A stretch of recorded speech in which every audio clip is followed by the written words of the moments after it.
today, you don't have to live like a slave. You don't have to live like you have no power to say no to sin, to say no to the evil lies of the enemy.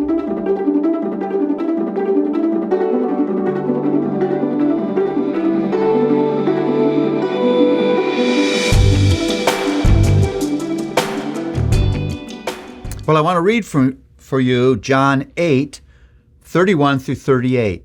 So Jesus said to the Jews who had believed on him, "If you abide in my word, you are truly my disciples, and you will know the truth, and the truth will set you free." They answered him, "We are offspring of Abraham and have never been enslaved to anyone. How is it that you say you will become free?" Jesus answered them, "Truly, truly, I say to you, everyone who practices sin is a slave to sin. The slave does not remain in the house forever. If the Son remains forever. So if the Son sets you free, you will be free indeed. I know that you are offspring of Abraham, yet you seek to kill me because my word finds no place in you. I speak of what I have seen with my Father, and you do what you have heard from your father." These words of Jesus come at the end of his declaring himself to be the light of the world, the Son of the Father, the Son of Man who would be lifted up. And remember, there's a divided crowd, those who believe and those who do not believe in him. And Jesus turns to speak to those who have placed their faith in him. His words here are meant to deepen and strengthen their faith. And there are four significant things that Jesus talks about here. Here's the first one, that true disciples, his true disciples, abide in his word. What he's not talking about here is having your daily Bible reading time. It means much more than that. Abiding in his word means living in light of his word. You can have your daily devotions and not be abiding in his word.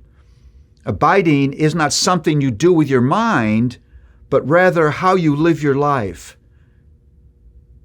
In the way you live, you never walk away from God's word. That's in all those mundane places where you live every day. Second thing he talks about is the fact that sin is enslaving. When I was studying this, I immediately thought of Romans 7, where Paul says that sin is a law, like gravity. It's inescapable. Sin is a war, a battle in your heart. Sin is a prison, something that captures you. We have to be very careful that we do not minimize the presence and power of sin.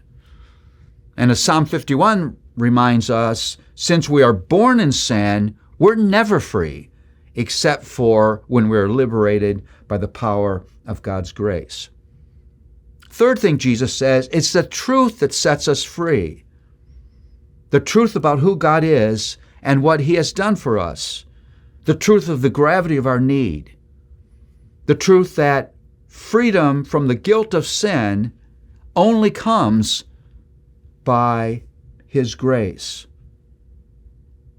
And then he says, he has come to set us free from our bondage to sin.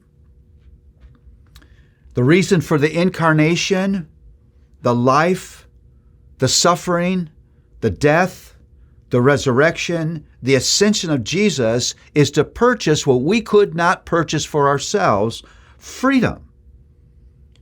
Freedom from the horrible weight of guilt and shame and regret. Freedom from the condemnation of the law, because the law indicts us because we're unable to perfectly keep the law. Freedom from the paralyzing power of sin has been broken. If the Son sets you free, you're free indeed. And so that means today, you don't have to live like a slave. You don't have to live like you have no power to say no to sin, to say no to the evil lies of the enemy, to say no to temptation.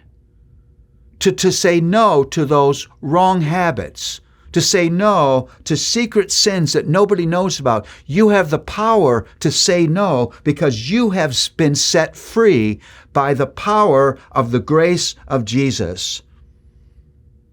Don't live like a slave, giving way to what Jesus has defeated on your behalf.